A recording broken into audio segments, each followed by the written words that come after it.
کیا آپ اس مسلمان بادشاہ کے بارے میں جانتے ہیں جس نے صدیوں پہلے 14ویں صدی میں بحریہ اوقیانوس کے سمندر پار جانے کی کوشش کی؟ اس کی تقدیر بھی ایک معمہ بن گئی جس نے پوری تاریخ کے محققین کو حیران کر دیا۔ کیا آپ نے امریکی ہواباز امیلیا ایرہارٹ کے بارے میں سنا ہے، جو 1937 میں بحریہ اوقیانوس کو عبور کرنے کے لیے سولو اڑانے کی کوشش کرنے والی پہلی خاتون تھیں، جسے اپنے شوق اور دریافت سے پیار تھا جب وہ اور اس کا طیارہ سمندر میں غائب ہو گیا اور اس کی موت کی جگہ ایک معمہ بن گئی جس نے محققین کو حیران کر دیا؟ مانسا ابو بکر نے تاریخ کی سب سے امیر ترین سلطنت کے تخت کو ترک کیا۔ وہ اور اس کا بیڑا بھی دریافت اور مہم جوئی کی خاطر سمندر میں غائب ہو گیا۔ کیا یہ بادشاہ کولمبس سے کئی دہائیاں قبل امریکہ پہنچ گیا تھا؟ آئیے مالی سلطنت کے اس مسلمان بادشاہ کے بارے میں جاننے کی کوشش کرتے ہیں جس نے دنیا کے دوسری طرف دریافت کرنے کے لیے اپنے سفر کا آغاز کیا۔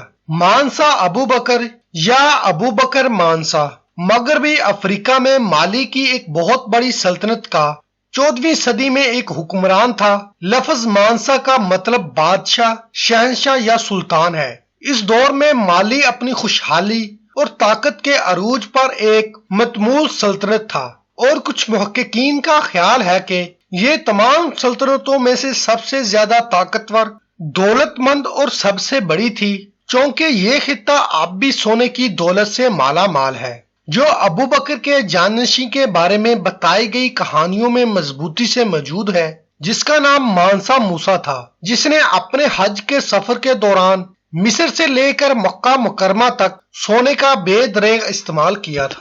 کچھ مانسا موسیٰ کو تاریخ کا سب سے امیر ترین آدمی سمجھتے ہیں۔ انہوں نے یہ بھی بتایا کہ مالی سلطنت نے تقریباً تمام مغربی افریقہ کا احاطہ کیا، جو اس کی عظیم طاقت اور اثر و رسوخ کی نشاندہی کرتا ہے۔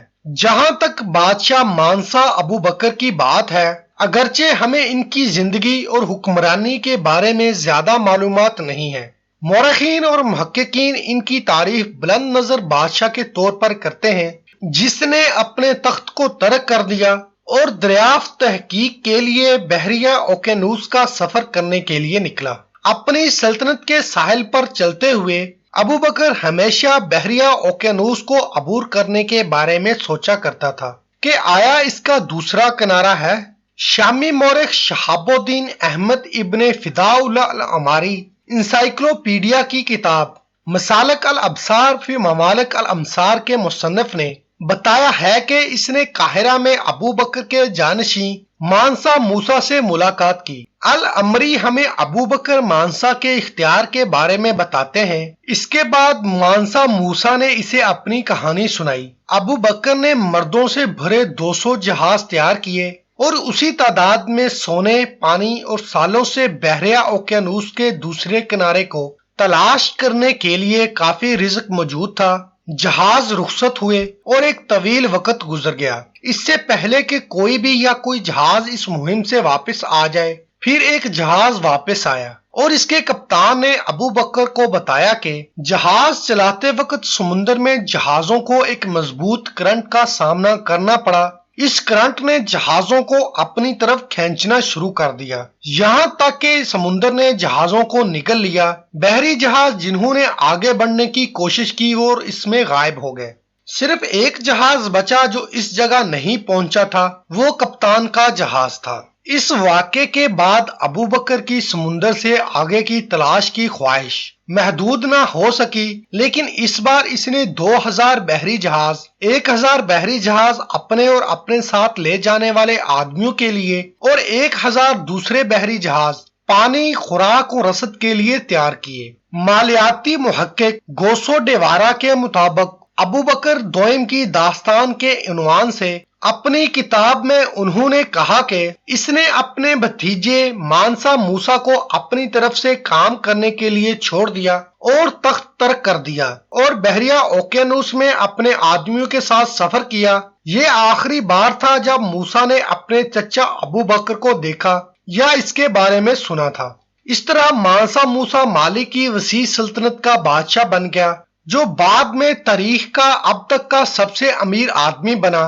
تاریخ کے کچھ مورخین اور محققین العمری کے بیانیہ پر نہیں رکے۔ کچھ لوگوں نے یہ نتیجہ اخذ کیا کہ ابو بکر نہ صرف بحر اوقیانوس کے پار گیا اور اپنا سفر ختم کر دیا، بلکہ یہ کہ وہ شاید امریکہ تک پہنچ گیا تھا۔ کچھ ایسے شواہد پیش کیے گئے ہیں جو اس طرح کے مفروضوں کی حمایت کرتے ہیں، جن میں سے کچھ کے بارے میں ہم بات کریں گے۔ کچھ اندازوں کے مطابق ابو بکر 1312 میں برازیل کے ساحل پر اترا، جسے آج ریسیف شہر کے نام سے جانا جاتا ہے، لیکن یہ روایتیں یقینی نہیں ہیں، اور کچھ محققین زندہ ثبوتوں کے ساتھ ان کی حمایت کرنے کی کوشش کرتے ہیں۔ ریسیف کا دوسرا نام پورن بوکو ہے، جس کے بارے میں خیال کیا جاتا ہے کہ یہ منڈے کے نام سے ایک انحراف ہے، سونے کے بہت سے کھیتوں کے لیے جو سلطنت مالی کی بہت زیادہ دولت کا حامل تھے۔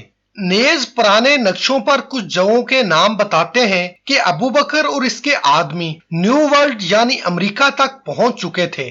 ملیوں نے مبینہ طور پر اپنے نام کچھ جگہوں کے نام رکھے تھے، جیسے منڈیگا پورٹ، منڈیگا بے اور سیری ڈی مالی۔ تاہم ان مقامات کے عین مطابق مقامات واضح نہیں ہیں، کیونکہ ایک ذریعہ اشارہ کرتا ہے یہ مقامات ہیٹی میں ہے، جبکہ دوسرے ان کو میکسیکو کے علاقے میں رکھتے ہیں۔ ایک اور عام دلیل یہ ہے کہ کولمبس نے کچھ معدنی اجناس دریافت کی جن کی ابتدا مغرب افریقہ میں ہوئی۔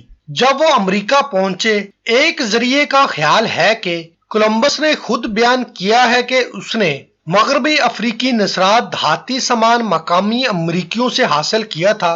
کولمبس نے بھی اس بات کی تصدیق کی ہے کہ جب وہ نئی دنیا پہنچے تو انہوں نے ایسے افراد کو تلاش کیا جو افریقیوں کو ان کی شکل و صورت سے ملتے جلتے تھے، اور اس سے یہ ظاہر ہوتا ہے کہ ابو بکر موت سے بچ گئے اور پھر امریکہ میں ہی بس گئے۔ کچھ تحقیق سے پتہ چلتا ہے کہ کولمبس کو امریکہ میں نیزوں پر ملنے والی سونے کے سروں کے کیمیائی تجزیوں سے معلوم ہوا کہ یہ سونا مغربی افریقہ سے آیا ہے۔ نئی دنیا میں مالی موجودگی کی بہت سی دوسری مثالیں ہیں، جس میں انسانی ہڈیاں اور پتھروں پر کھدی ہوئی عبارتیں، ایک مسجد جیسی عمارت، لسانی تجزیے اور مجسمے شامل ہیں، جن کے بارے میں کہا جاتا ہے کہ وہ مالی کی نمائندگی کرتے ہیں۔ تاہم یہ ثبوت پوری طرح سے مطمئن کرنے والے نہیں ہیں، کیونکہ اس کے ذرائع ان مفروضوں کی حمایت کرنے کے لیے اضافی معلومات یا حوالہ جات فراہم نہیں کرتے ہیں۔ مثال کے طور پر محض یہ بیان کرنے کی بجائے کہ مالیان کے نام سے منسوب وہ جگہیں جو قدیم نقشوں پر پائی گئی ہیں، اگر یہ ان مقامات کے قدیم نقشوں کی قابل اعتماد دستاویزات پیش کی گئیں تو یہ زیادہ قابل اعتماد ہو سکتی ہیں۔ ابو بکر کے امریکہ کے سفر کرنے کے موجودہ ثبوت مکمل طور پر غیر متزلزل کوئی وجود نہیں، اور شاید یہ ناممکن لگتا ہے کہ مالین حکمران اپنے بحر اوقیانوس کے سفر پر نئی دنیا تک پہنچا۔ لیکن ابو بکر کے دنیا کے سفر کرنے اور اس کی کھوج کرنے سے باز آنے کی کہانی اپنے آپ میں ایک دلچسپ اور متاثر کن کہانی ہے، خاص طور پر اگر ہم تصور کرتے ہیں کہ یہ واقعہ ہمارے دور میں پیش آ رہا ہوتا تو ایک جدید عالمی رہنما اپنا مقام چھوڑ کر خلا باز بن جاتا۔